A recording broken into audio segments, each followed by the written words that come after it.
Hello everyone, welcome to another video of this Generative AI from Scratch series. So now we'll be moving and we'll be understanding now the Generative AI concept.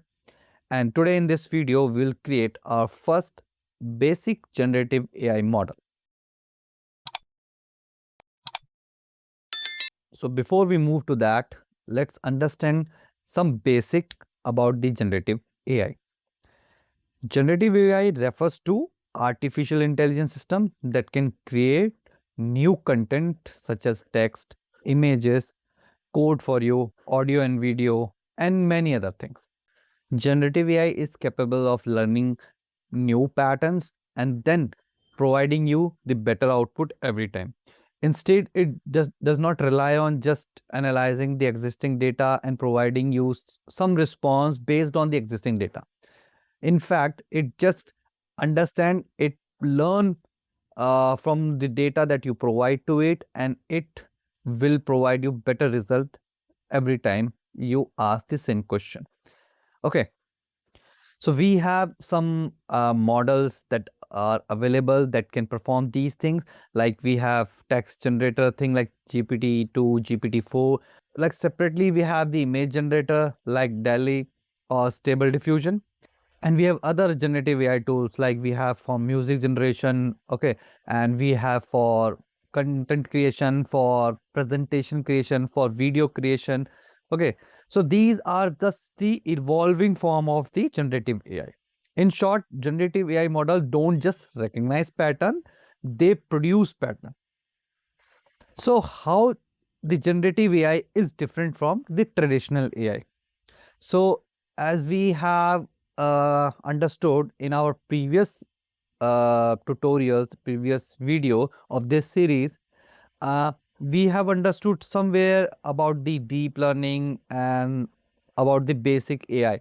Okay, so the discriminative AI, what it does, the goal of that AI was to classify or predict based on some input. It was just capable of predicting something based on some data that it has already. Okay, so like for example, spam detector, sentiment classifier. So these things basically provide you some output. They predict something on the basis of the existing data by understanding that data that they have. Okay, spam or not spam, true or false, okay, kind of thing.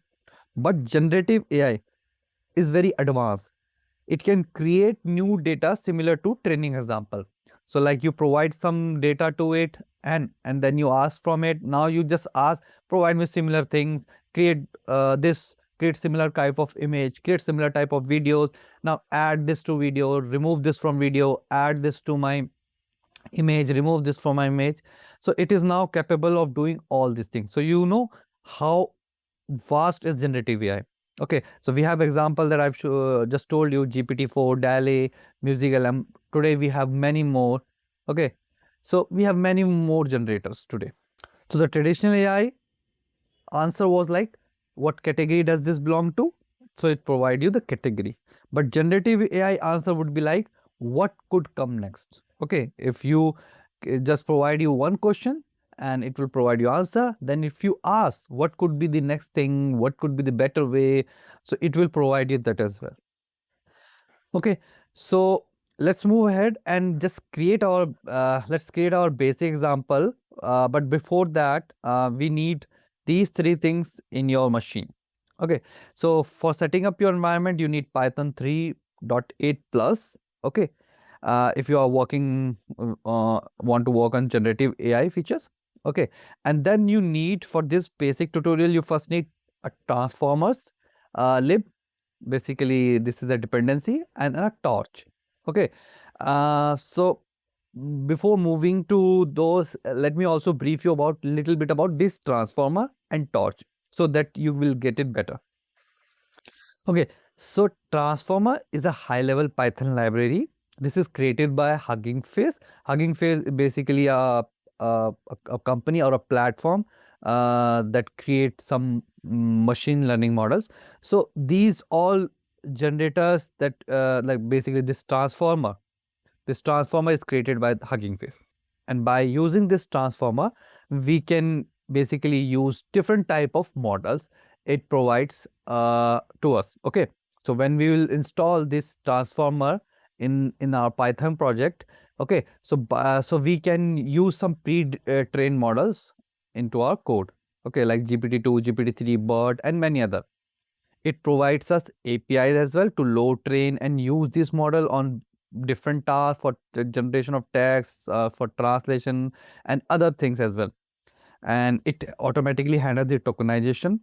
Okay, I will tell you what is tokenization is, and you do not have to build a complex neural network yourself. It is already taken care by these transformer internally. You will have to just use it. Okay, so you when you're working with generative AI, so you should know how to use these models. You do not need to create your model. You can create your model, but the main thing is you should know how to use how to use these model to get the better output out of it. So you can call it just a pipeline where you provide some tasks and it loads everything for you. Then comes the torch. So PyTorch, which is imported as torch, is a deep learning framework. This is built by Facebook. Okay, and it is the engine that does all the math that is required inside the neural network. Okay, we have already talked and we have already gone through the about the neural networks in detail in our previous video. If you haven't watched, just go and have a look, so you will understand how neural networks are created. But we do not need to now create neural networks every time we working on our project. We have already some libraries that does all this for us. Okay, and we have to just use it. So torch is one of that library that we need to import, and it will handle everything for you. All the logic in backend it will handle for us. So now let's move ahead and now set up our first generative AI project and create our first basic program. So we are inside our VS Code.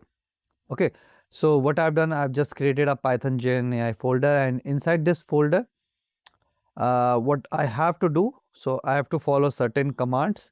So this is the first command that I will be follow. So what this command will do, basically this will create a virtual environment for us. So for now, I've created a similar environment for my code. That's it. That is Gen AI. Okay, so all the dependency that we will be installing, okay, it will be created inside this virtual environment. I'll not be using I will not be adding anything inside my code. So everything is maintained inside my virtual environment. Okay, once I'm done creating this virtual environment with this command, then we'll move to this virtual environment directory like this. I am already here. So this can be done by using this command. Okay, once I'm inside this, now we will have to upgrade our pip. So we can do that by this command. I've already updated that. So once you hit this command, it will run the upgrade and it will upgrade your pip. And once that is done, now you will install those two libraries that we discussed, generator and torch. So you have to just run this command and hit enter, and then it will install it for you. Okay, once it's done, then we'll create a simple file. So I have given the name file as complete text prompt.py. So basically, what this simple program is doing, okay, this program will complete your prompt. Okay, so for example, you are providing some text like once upon a time in a distinct galaxy. It's kind of a story. So I provided it just the beginning of it, and now my AI, my model will complete it for me. And how much length I need for it, I can provide that. Okay, and how much creative I want it to be, I can provide that by using the temperature. This thing we also discussed in our previous tutorial where we were learning about the neural network and the ML models. Okay, so the temperature is, if it is more closer to 1 or it is 1, so it will be more creative. it will be more creative, but it will include risk, that it can include certain words and certain things that is not safe, but it will be very creative. But when we use it more towards 0, like 0.1, 0.2, so it will be very less creative, but it will provide very stable output. So let's understand what we are doing in this project. So here I'm doing, I'm importing the pipeline. As you know, the transformer provides us the pipeline. So we are importing this pipeline, and now in this pipeline, I am providing it the command, what I want to do with this model. I want to use the text generation, and the model I want to use for this text generation is GPT-2. We have different model for different purpose. For this purpose, I am using GPT-2. And now, after this, my generator is ready. Okay, we will start this generator, or we will call this generator later. Now, I'm storing prompt in one variable. For now, we are doing it via code. We can create some UI interface where we'll be taking it from UI, from user, and then we'll be storing it inside this variable. Now, once I have the prompt, then I will call my generator, and my generator needs some parameters. I want to do the text generation. This is the prompt. Max length would be 50, and do sampling, and the temperature would be 0.8. Okay, once it is done and the program is executed, it will provide the result inside this variable. Once this is done, I will get the result from the, it will be an array. So in the first index, we will be having that result inside this generated text field. So once it's done, I can print it. Okay, so let me execute it and I will show you. So the program is getting executed. So now you can see the device set to use, it is just executing all those parameters that I am providing, that it has activated, just providing you every detail.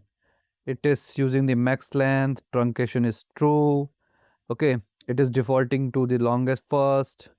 Okay, and then it is doing the tokenization. I will provide you details about the what is this tokenizer and what is this tokenization. Okay, and then is setting the max new token, max length, and it's saying that max new token is will take the precedence, and then it will executing. So the program is executed now, and you can see it started with our prompt, once upon a time in a distant galaxy, and then the AI is doing its work. The human race has begun to consume by a new world and far more violent threat, and then so on. It is just completing the sentence for us. So that's how the AI works. Looks how amazing it is. So the text you get back is generated token by token. Okay, so internally I've shown you what steps it was following. First, basically, it's convert each word to a token ID. Okay, then it predicts the probability of next token. Okay, once that token is set, then it sample one token based on those probabilities, and then it repeats until it reaches the desired length. This mechanism is basic of the language models, which you'll explore deeply in my coming videos. So now I would want you to just experiment with this model. So you can vary the temperature from 0.1, 0.2, 1.5. Okay. And you will see the difference. You'll just notice the difference, how creative it will become and how less creative it will become when you change the temperature. You can change the max length and you will change the difference in the output. Okay. Replace the prompt with something else that you want to complete it. Okay, and see how this model is working. Okay, so now I'll see you in the next video. Thanks for watching this. Bye bye.